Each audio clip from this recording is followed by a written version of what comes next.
Halo guys, jadi di depan saya ada paket yang akan kita kirimkan balik yang sudah dikerjakan teknisi cungkring.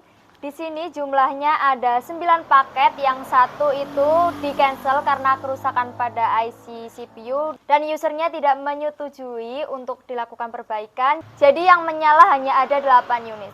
Oke, jadi di sini akan saya bacakan penerimanya ya Kak. Yang pertama ada Kak Indra dari Cianjur. Terus ada Kak Nur Hikmah dari Magelang, terus ada juga Kak Steven dari Jakarta Pusat. Terus di sini ada Kak Dimas dari Manado.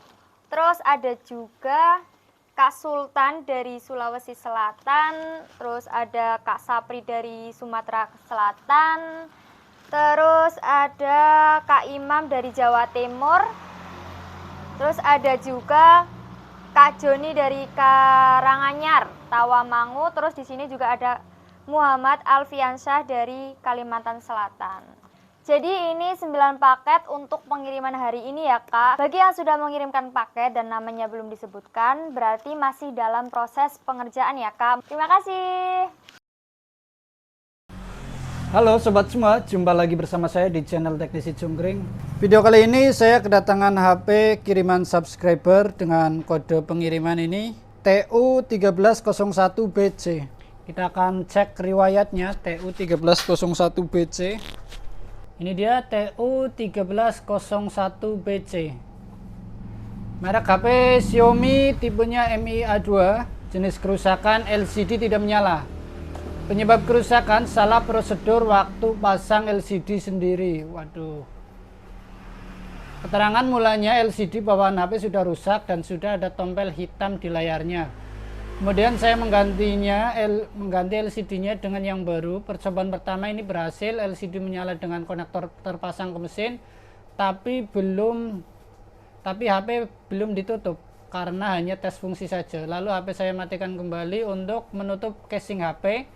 Setelah HP dirapikan dan ditutup, ternyata tidak bisa menyala karena baterainya lowbat, dan kemudian saya cas HP-nya. Setelah sudah sekitar 30 menit dicas, saya cek persentase baterai, logo pengisian hanya 4% saja dan kondisi casing belakangnya sangat panas. Kemudian HP dibongkar kembali untuk memastikan kalau soket baterai sudah terpasang dan baik. Setelah semua ditutup dan terpasang lagi, LCD mati, jadi tidak ada logo pengecasan dan kondisi casing belakang tetap panas saat dicas, padahal sudah dipastikan kalau soket baterai sudah terpasang baik. Setelah ditinggal cas 1 jam, saya coba hidupkan dengan kondisi layar padam dan mesinnya hidup, bergetar kalau fingerprint belakang disentuh.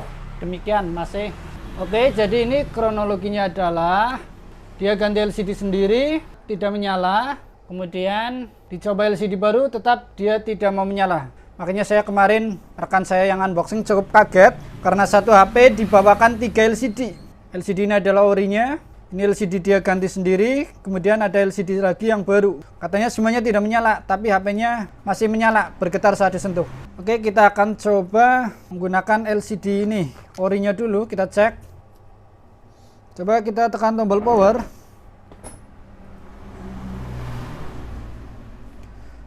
HP-nya memang bergetar. Tidak tampil apapun. Oh, sepertinya ada gambar. Kita coba cek. Ya, ada tulisan Android dia sedang booting. Artinya gambarnya ini ada, tetapi lampunya itu tidak ada. Ini ya, kalau kita senter kelihatan tulisan Android dia sedang booting. Ini LCD yang ori ya. Oh ya, mesinnya sangat panas. Kita coba cek LCD ini yang kedua. Kita coba nyalakan. HP-nya kembali bergetar. Dan dia kembali muncul Android One. Ada gambar tapi nggak ada tulisan. Ini adalah LCD yang kedua.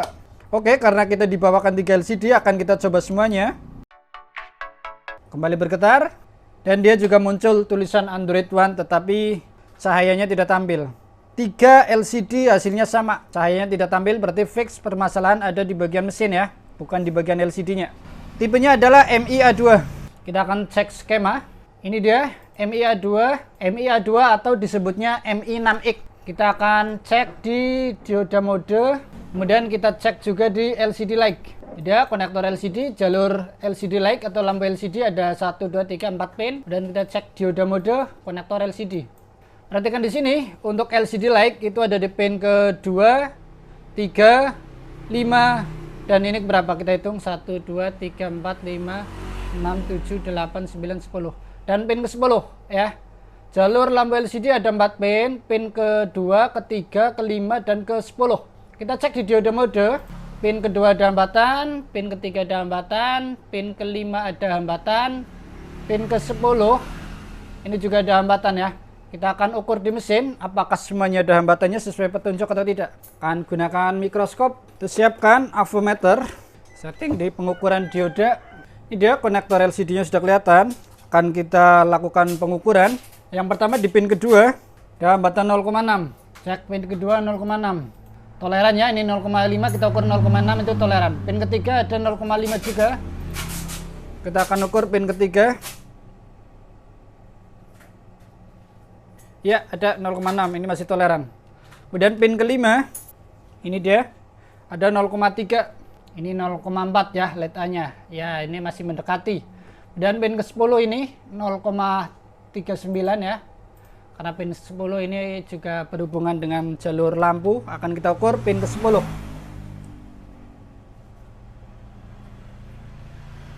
Ini dia. Dan ada 0,5. 1, 2, 3, 4, 5, 6, 7, 8, 9, 10. Ini dia 0,5. Saya rasa untuk pengukuran diode mode ini masih kategori toleran semua ya. Ini mendekati 0,4 saat kita ukur 0,5. Ya, ini masih kategori toleran. Lalu kenapa HP-nya tidak ada lampunya? Kita akan fokus telusuri jalur area lampu ya. Ada di sini area lampu. Akan kita bongkar mesinnya.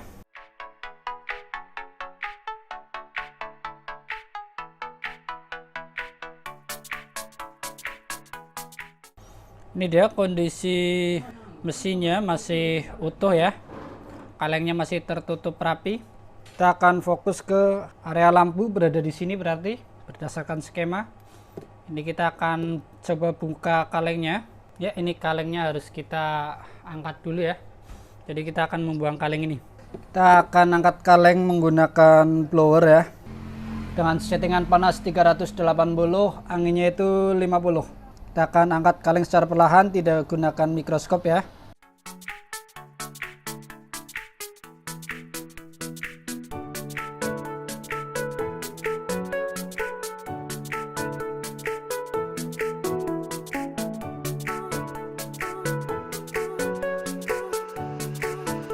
Kita akan cek kondisi setelah kita angkat kalengnya.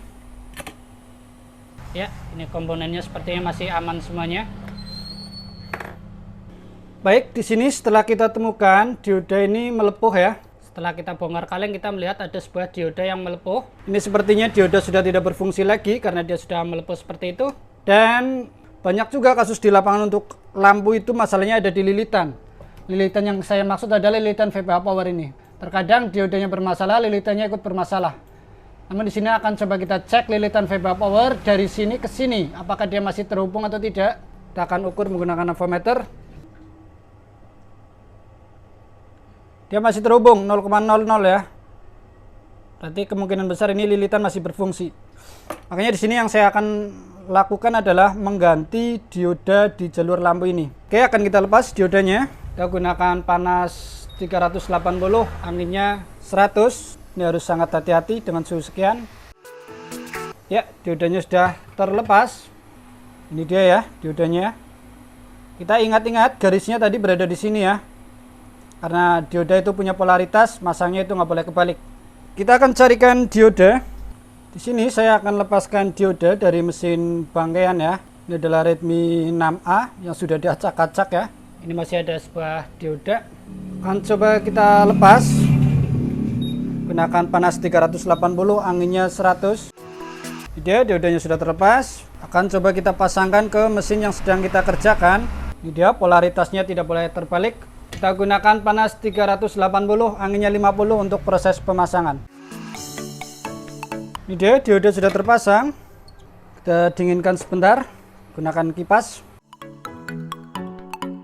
Akan lanjut kita rangkai mesin ke perangkat, akan kita tes apakah lampu LCD-nya sudah mau menyala apa belum. Kita pasang LCD yang baru juga ini. Kita tekan tombol power. Bismillahirrahmanirrahim. Ya, dia muncul Android One, lampu LCD-nya tampil. Wih, mantap. Oke, ini udah nyala. Saya akan coba LCD yang baru lagi karena saya dibawakan 3 LCD. Saya ini LCD yang paling baru, akan saya coba pasangkan juga. Kita coba nyalakan lagi. Dan ya, menggunakan LCD baru pun dia menyala ya. Android One-nya muncul, backlight-nya menyala. Sambil kita tunggu sampai ke menu. Jadi permasalahan HP ini adalah dia sepertinya putus di dioda. Diodanya itu terbakar sampai melepuh. Kita lihat di skema, ini dia diodanya ya, di jalur lampu. Dioda ini putus. Kalau dioda putus itu ya lampunya nggak mungkin menyala ya. Kemudian yang sering bermasalah di jalur lampu itu ada 2 komponen sebenarnya. Yang pertama dioda, yang kedua adalah lilitan. Lilitan itu dari sembarang lilitan itu dipasang bisa. Biasanya itu bisa. Dan bolak-balik pun ini tidak punya polaritas. Yang kanan diputar ke kiri, yang kiri ke kanan itu nggak ada masalah. Berbeda dengan dioda. Dioda di jalur lampu ini, yang pertama kita melepasnya juga harus dioda jalur lampu juga ya. Istilahnya itu rangkaian pull up kalau nggak salah. Mohon maaf, saya otodidak kurang begitu paham hal seperti itu ya. Jadi dioda ini jalur pull up untuk tegangan lampu. Kita lepaskannya harus dari jalur lampu juga. Kemudian dia punya polaritas. Di sini ada garis 2. Ketika kita pasang dioda, garisnya pun harus berada di sini. Nggak boleh ditukar garisnya berada di sini. Itu nggak bisa. Karena dioda itu punya anoda dan katoda. Dan ini setelah kita ganti dioda dari jalur lampu, alhamdulillah ini sudah menyala ya. Ada polanya, nanti kita konfirmasi ke pemiliknya. Kita juga tanyakan mau pasang LCD yang mana ya. Jadi kesimpulan video ini adalah kita ganti dioda jalur lampu. Jujur saya kurang begitu paham karena saya otodidak. Dengan rangkaian-rangkaian sistem kerja pada HP itu sebenarnya saya nggak paham gitu. Karena saya sampai sekarang belum pernah mengikuti kursus servis HP, pelatihan servis HP, kita nggak paham. Elektronik dasar juga saya sebenarnya itu nggak tahu gitu. Jadi kalau ada yang berkomentar menyebut saya guru itu salah, ngawur ya. Saya bukan guru, saya masih dalam tahap belajar. Saya sebenarnya juga ingin mengikuti kursus servis HP atau kursus elektronika dasar ya. Hanya saja kendalanya di daerah saya itu cukup susah kursus-kursus seperti itu. Jadi sampai sekarang saya belum pernah ikut kursus atau pelatihan ya. Jadi saya hanya belajar otodidak, analisanya masih ngawur. Saya hanya belajar karakter komponen saja sebenarnya. Kapasitor, karakternya seperti apa, lilitan seperti apa, dioda seperti apa. Kita coba praktekkan, oh ternyata ganti dioda sembarang dioda itu nggak bisa.